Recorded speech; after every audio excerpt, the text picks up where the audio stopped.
Howdy folks, I gotta let me fix that for you today. It's a drink that I chose because it's a riff on a rum old fashioned, and I love a rum old fashioned. It's called Butter at Sunset. Let's see if I can fix it.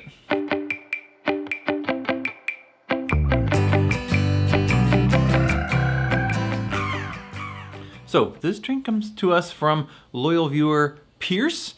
He left this in a comment on a Let Me Fix That For You, I guess about 5 months ago. Sometimes it takes me a while to get to these drinks, but I'm doing my best. Now, I chose it because it's a rum old fashioned, and I love a rum old fashioned, but it also uses a fun technique that I thought would be fun to feature on the channel. And that technique is fat washing, and in this case, we're gonna use brown butter. Now, you can pretty much fat wash any spirit with any fat. You could use olive oil, you could use duck fat, you could use coconut cream, you could use bacon fat, of course, which was what sort of kicked off this whole trend some years ago, which was bacon washed bourbon. It's basically a fun way to infuse some flavor into a drink, and it also adds a little bit of texture. Now, today we're gonna make brown butter washed rum.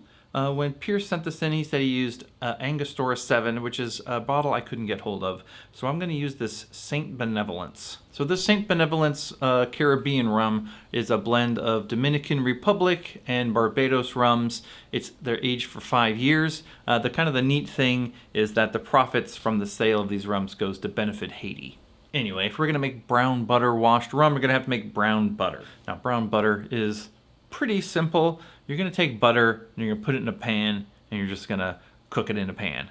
I did about a half a bottle of rum, about 375 milliliters, and for that I did 3 tablespoons of butter, I think which is about 40 grams.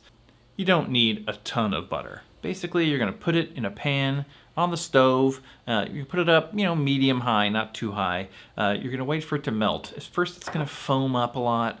It's eventually going to settle down, and then these little solids are going to start dropping off and sort of falling to the bottom. At that point, it's going to start to smell pretty good, and those little solids are going to start to turn color. You're going to want to stop it when it gets to be sort of a nice nutty brown color. Definitely don't go too far because you don't want to burn the butter. Now, once you have your brown butter, while it's still hot, you're going to dump it into a jar with your rum. You're going to let that sit for an hour or 2 at the minimum. You could leave it overnight if you wanted to. And then you're gonna put it in the freezer. You're gonna leave it in the freezer for about an hour. That'll force the butter to solidify again and make it really easy to strain. I strained mine through a coffee filter for maximum strainage.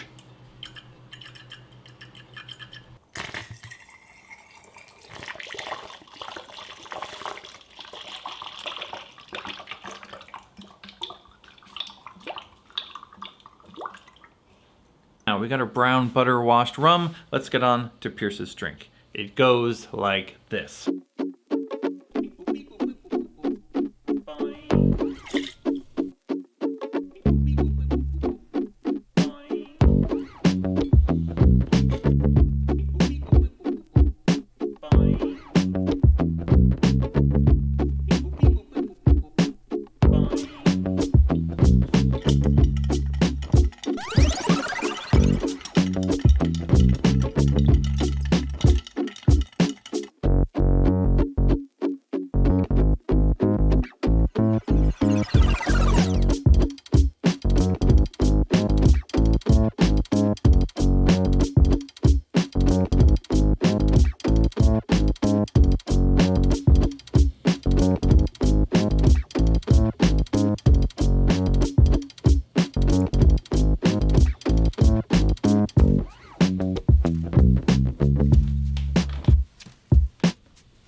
All right, we did it. Butter at sunset. We got the Peychaud's little float for the sunset effect. I admit I was a little nervous about all this Peychaud's going on top, so let's see what we think. very buttery. Just a little bit of chocolate. I made this once to test, and I put a little too much chocolate in it, so I've been a little cautious about how much chocolate bitters I put in. The first one I made was a little too overpowering chocolate, but this is fine. Like one dash, I think, is good. Pineapple frond garnishes look very cool. I'm not sure really adding anything necessarily. There's no pineapple in this drink, so it's maybe sending a mixed signal. Butter washing the rum is delicious. The maple, am I getting a maple? I mean, the drink is sweet enough. It's a lovely rum old fashioned. So how will we improve it? Well, I've got a couple of ideas. The first is I'm gonna add in a second rum. I've decided to use Rum Fire, which is an overproof white rum from Hamden. It has a certain like acidity, has a pretty punchy flavor, a little bit funky.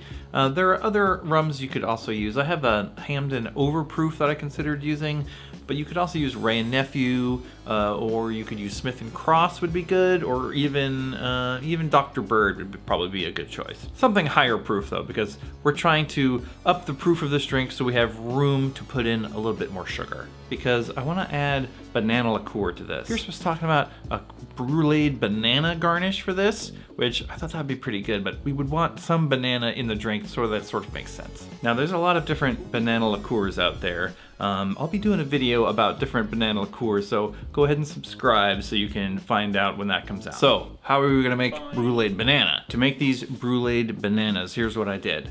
I borrowed one of these blowtorches from a friend. The bananas I had were a little bit overripe, so they're a bit mushy. I went to the store and got a slightly less ripe banana, so it'd be a little more firm. I sliced it up. I laid it out on a sheet pan. I sprinkled turbinado sugar on top, and then I went to town with this blowtorch. Now, since I'm putting in banana liqueur, I'm going to turn down the maple syrup just a little. We'll keep the bitters the same. We'll put the Peychaud's float on top like we did before. I thought that was fun and looked pretty cool. Let's mix it up.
All right, we did it. Improved butter at sunset.